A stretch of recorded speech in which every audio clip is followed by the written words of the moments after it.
আপনাদের সবাইকে স্বাগত জানাচ্ছি আমাদের নতুন একটি ভ্রমণ গল্পে। এইবারের ভ্রমণে আমরা ঘুরে বেরিয়েছি নাটোরের উত্তরা গণভবন, পুঠিয়া রাজবাড়ি, রাজশাহী টি-বাদ এবং নাটোরের হালদিবিলে। 2 দিনের এই ভ্রমণে আমি জিয়া এবং আমার সফর সঙ্গী হিসেবে ছিল hi, this is Jahangir, this is Shiplu, I am little ও আমাদের আরেক বন্ধু। 2 পর্বে সাজানো হয়েছে আমাদের এই ভ্রমণ গল্প। আশা করি আপনাদের ভালো লাগবে। তবে চলুন শুরু করা যাক।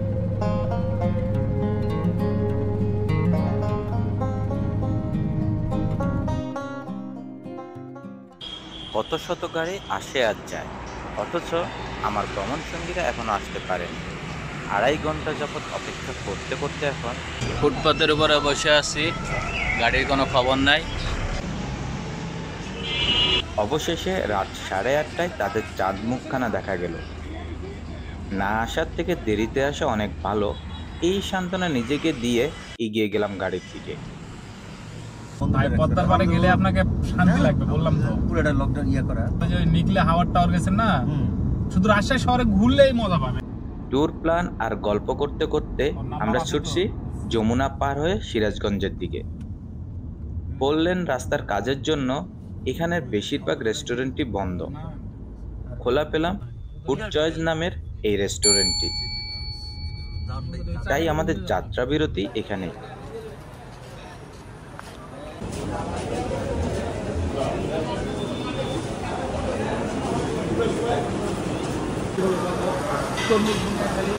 আমরা নিয়েছি সবজি ও নান রুটি, শিপলু ভাই নিয়েছে পরোটা আর সবজি।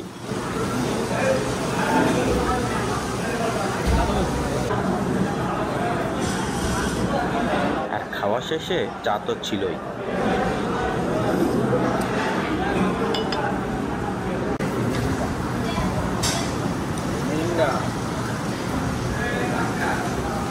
গাড়ি চালাবে আর খাবে আমাদের এক্সপার্ট ড্রাইভার। আবার যাত্রা শুরু হলো। যেহেতু এদিকে বললেন রাস্তার কাজ হচ্ছে, তাই কিছু কিছু জায়গায় হঠাৎ করে রাস্তা পরিবর্তন করতে হয়েছে। এতে আমাদের বাড়িতে পৌঁছাতে বেশ কিছু সময় বেশি লেগেছে। রাত 2টা নাগাদ আমরা পৌঁছাই।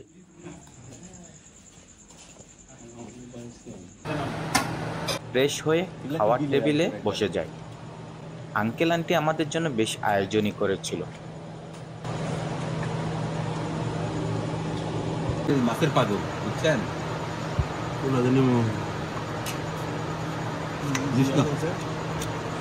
নদীর ফ্রেশ মাছ ও হাঁসের মাংস ছিল দুর্দান্ত, আলহামদুলিল্লাহ।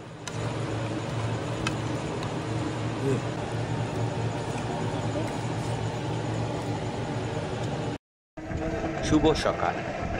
ঘুম থেকে উঠেই ছুটছি এখানকার কুজাইল হাটে। এর আগেও 2 বার আমি এখানে এসেছি। 7 সকালে হাটের ব্যস্ততা দেখতে ভালোই লাগে। আমরা 3 জন যাচ্ছি, বাকি সফর সঙ্গী 2 জন এখনো ঘুমে।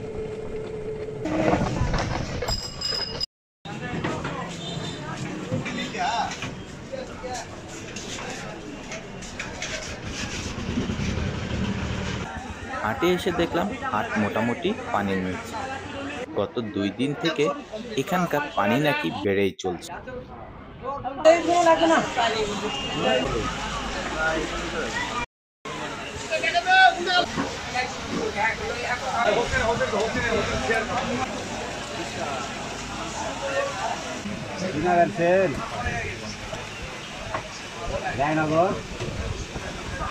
হাটে ঘণ্টাখানেক সময় কাটিয়ে বাড়িতে ফিরে চলছি। ফেরার পথেই পেলাম এই অশ্বত্থ গাছটি। এই গাছের নিচে বসে বিশ্রাম নেওয়ার খুব সুন্দর ব্যবস্থা ছিল। আমরাও কিছুটা সময় বসে মন প্রাণ জড়িয়ে নিলাম।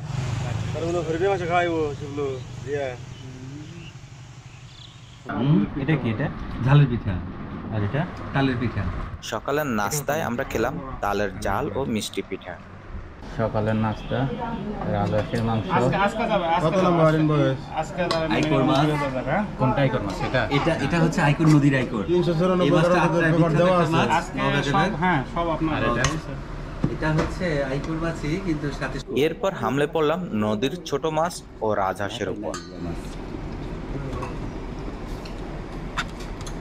এই মাছ দাও ভাই, চোখ বলতেছি কয় ভাই আপনি আত্মায় থেকে উঠলেন, কয় আসলে যাই কি না, আমি তো ভাই দিনাজপুর কখনো যাই নাই। এখন আমরা বের হয়ে যাচ্ছি। বলেন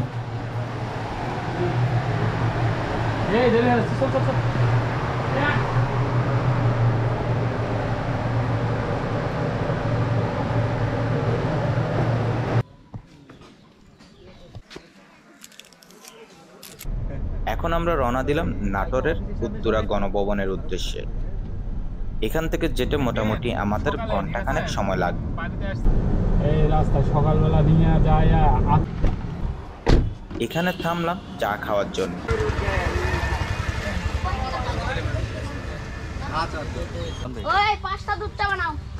জায়গাটার নাম শাহাগোলা স্টেশন। এখানে বেশ কয়েকটি চায়ের দোকান আছে।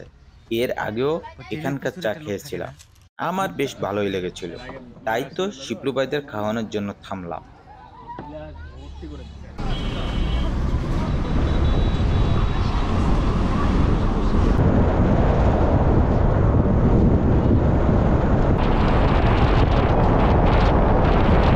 চা খেয়ে একটানা চালিয়ে চলে এলাম উত্তরা গণভবনে।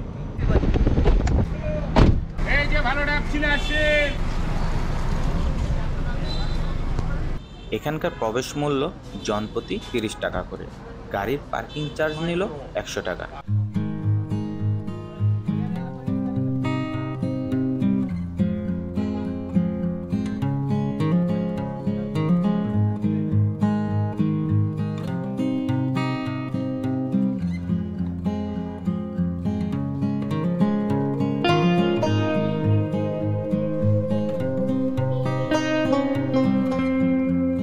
উত্তরা গণভবন।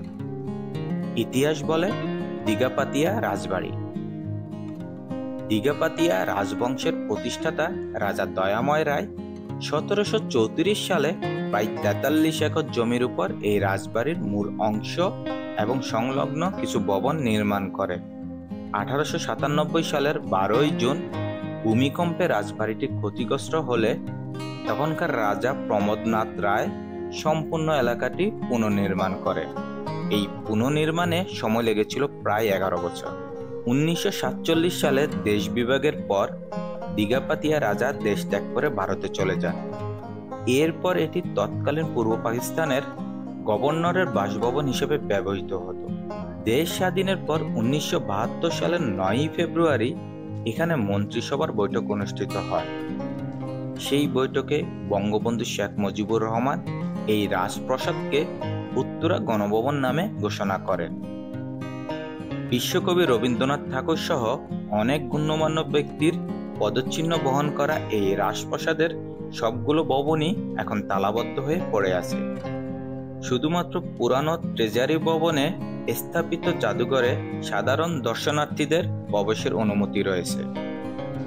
ইতিহাস আর ঐতিহ্য যদি আপনাদের আগ্রহের বিষয় হয়ে থাকে তবে অবশ্যই ঘুরে যাবেন এখান থেকে।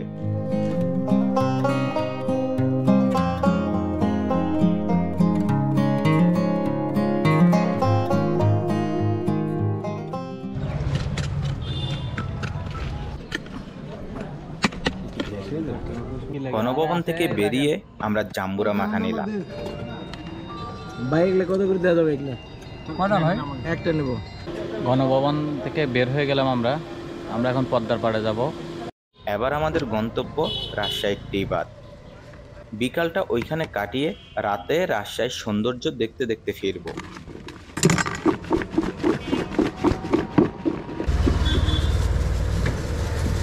গাড়িতে ওঠার আগে নিলাম পেয়ারা মাখা। খাবেন না? না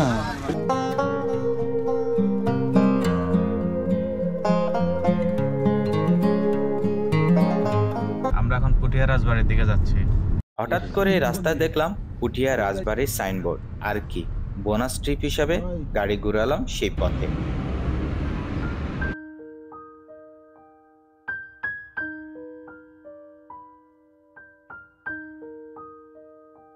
পুঠিয়া রাজবাড়িটি ছিল মহারানী হেমন্ত কুমারী দেবীর বাসভবন।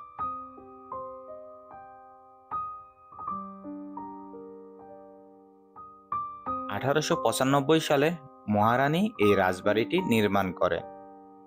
নির্মাণ পরবর্তীতে তিনি এই রাজবাড়িটি শাশুড়ি মহারানী শরৎ সুন্দরী দেবীর শ্রদ্ধায় উৎসর্গ করেন। দ্বিতল বিশিষ্ট এই ভবনের প্রতিটি কোনায় কোনায় রয়েছে আভিজাত্যের ছোঁয়া।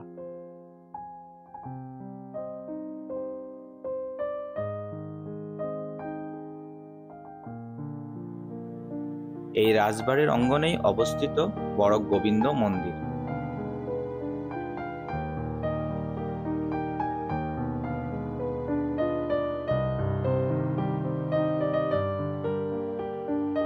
এই মন্দিরের সাথে মিল পেলাম দিনাজপুরের কান্তিজিউ মন্দিরের সাথে।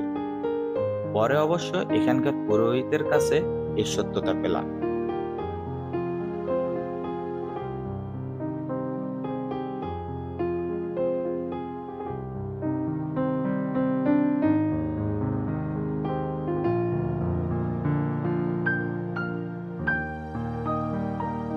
পুরো রাজবাড়ির এই রানীগাটি আমার কাছে মনে হলো এখনো জীবন্ত।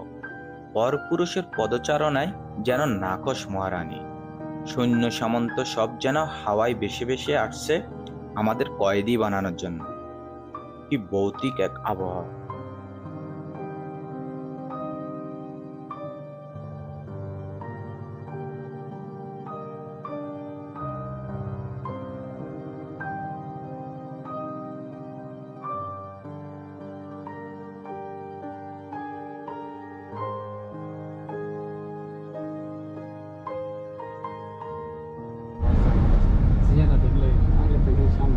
এখন গন্তব্য রাজশাহীর টি-বাধে।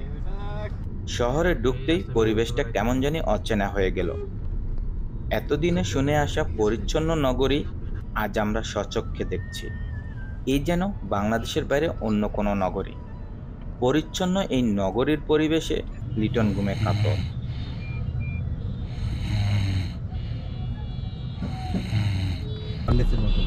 চার্জিং সিচুয়েশন সব ওখান থেকে কানেকশন দেওয়া করা। একটা স্যাটেলাইটে তো হাজার হাজার কাজ হয়।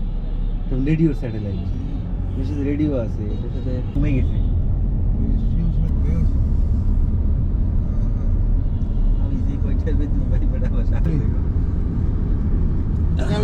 আচ্ছা লিটন, তোকে যদি ছিনতাইকারী ধরে নিয়ে যায়, নিয়ে যে বললো যে তোর বিকাশের পাসওয়ার্ড, রকেটের পাসওয়ার্ড, নগদের পাসওয়ার্ড, তোর ডেবিট কার্ডের পিন, ক্রেডিট কার্ডের পিন সব দে, তখন তুই কি বলবি ছিনতাইকারীকে? তখন আমি এমন ভাবছি বোঝাতে আমি কথাই জানি না।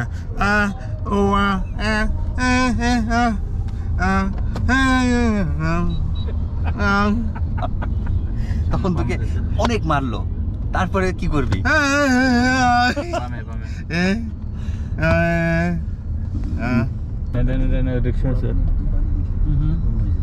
যা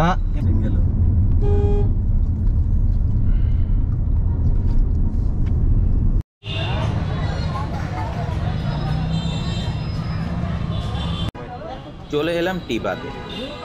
পানি উন্নয়ন বোর্ডের এই বাঁধটি এখন রাজশাহী তথা সারা দেশের পর্যটকের নিকট একটি আকর্ষণীয় স্পট হিসেবে গণ্য হয়ে থাকে। নৌকা ভাড়া করবো? নৌকা ভাড়া করবো না।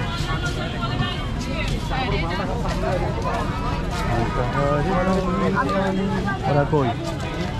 এই কই? এরা কই? এসে গেলাম। দেখো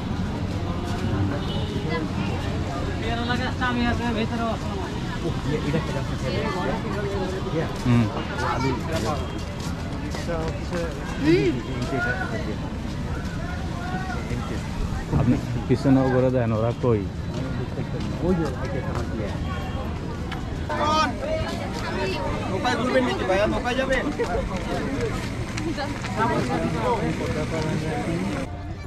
বিকেলবেলা অনায়াসে কাটিয়ে দেওয়া যায় বন্ধু বান্ধব ও পরিজনদের সাথে। এখানে নৌকা ভাড়া নিয়ে ঘন্টাখানেক ঘুরে আসতে পারেন পদ্মার দিকে। বাড়তি পাওনা হিসেবে ঘুরতে পারবেন নির্মাণাধীন হাইটেক পার্কেও। সকালে খাইছেন বললাম গেলে উঠে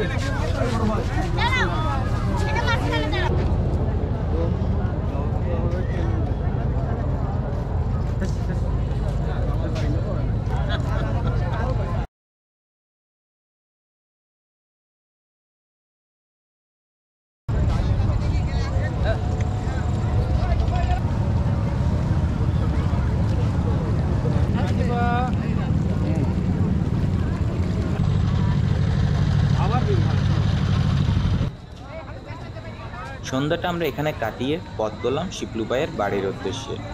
রাতটা আমরা পার করব ওইখানেই।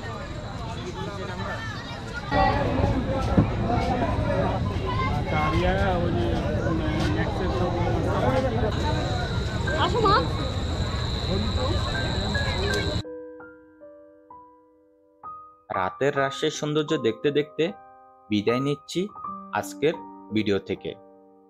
ভিডিওটি ভালো লাগলে লাইক বাটনে ক্লিক করতে ভুলবেন না।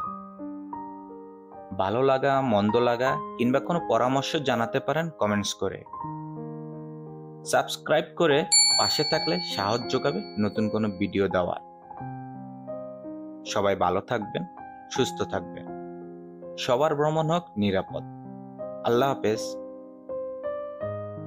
রাত 10টা বাজে।